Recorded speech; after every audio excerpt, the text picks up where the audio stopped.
Það er Viðar, einstigs tap á móti Haukum, hvernig svona líðið þið með það? Illa, tapa.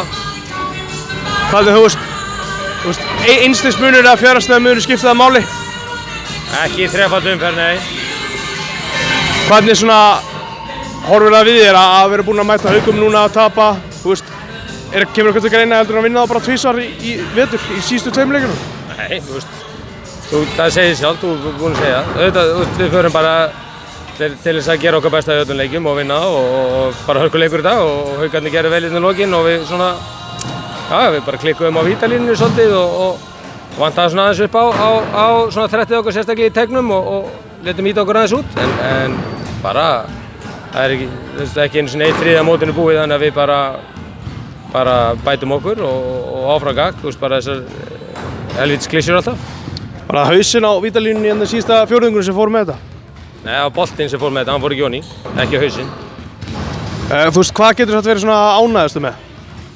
Já, bara margt í ágætt í okkar spilamennsku, við erum með, þú veist, já, bara margt ágætt, bæði vörn og sókn og svo svona aðrir feilar. Þú veist, þetta er bara eins og í öllum leikjum, þú veist, ég geti farið að benda á einhvern tittlingaskít hér og þar en ég meina við tökum fleiri sóknarfrákastöldur en þeir og leikurinn er bara svona járn í járn, þú veist, við töpum ekki mörgum boltum, þeir tapa aðeins færri boltum, þetta kemur niður á einhverju svona einu playi hér og þar og þeir exekjútuðu vel og voru sterkir og náttúrulega vörðu heimavöldi sem vel hérna með það sem að góða fólki á Twitter hefði kallað ofbeldi á köflum.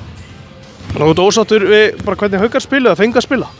Nei, þú veist, þetta var leyft og þá spilum við þannig þennan daginn og þú veist, allt í lagi, þú veist. Ég er ekkert ósáttur við neitt, það er mitt hlutverk og okkar einars að gera þetta lið betra og við erum kannski ekki alveg komin þangað sem við viljum, við erum með leikmenn sem eru líka jafnir eftir meiðsli eftir smá hnífstungur í sumar og þetta krukka aðeins í menn og við verðum betri, þannig að það er engar áhyggjur á að tapa einu leik en drullu fullt. En við erum ofbeldi, það er seint jákvætt orð, þannig að þú hlýtur að vera ósáttur við eitthvað.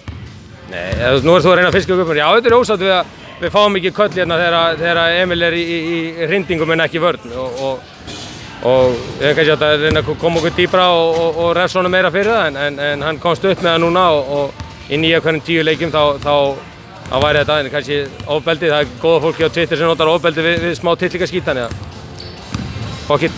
Þegar 600 eftir og þið takkir leikli, teiknuðu upp þetta play fyrir Matei að gerist eitthvað annað en þið ætluðu? Þegar hann fer í skoti hérna? Já.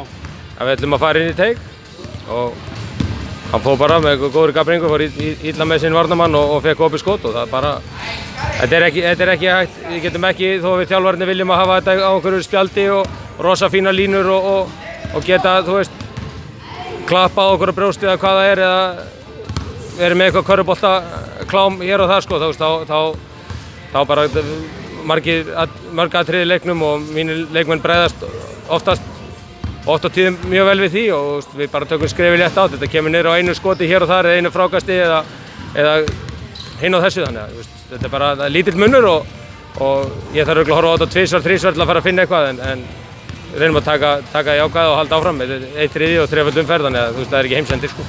Ein spurning að lokum, Siggi Þorsteins ekki í landsliðinu, einhverju skoðun á því? Ég? Já, hann var hjá þér í fyrra. Þegar hann var hjá mér þá hefði ég ekki viljað hafa hann í landsliðinu í þessum landsliðslífum þannig að ég held að Tindastólsmenn ætti að vera fegnir þannig að ég ekki að fara í þessu landslið þannig að skiptir mig engu máli. Kannski sást það bara í síðasta leik þegar nettröllin sem eiga rátt eru talandi niður Ragnar Nathan eða svona að hann sýndi það bara strax á sama degi með Stjörnunni á móti Tindastól hversu öflugur hann getur verið. Ragnar er góður drengur og frábær á handklæðinu og það er ekki 12 menn sem er að spila í hverjum leik í landsliðinu þannig að ég skil þetta val landsliðsþjálfarana fullkomlega og þeir eru að gera margt gott. Íslensku körfubolti er á ákaflega háu leveli og ef við fáum Martin og alla þessa stráka alltaf í landsliði þá eru við flottir þannig að þetta fólk sem er að drepast og neikvæðni heima á sér það bara, ég held að það er best fyrir það að fara með sleggju á ráðherri sinn og hætta að tjá sig um þetta. Takk fyrir þetta Viðar. Sömuleiðis. Gangi vel.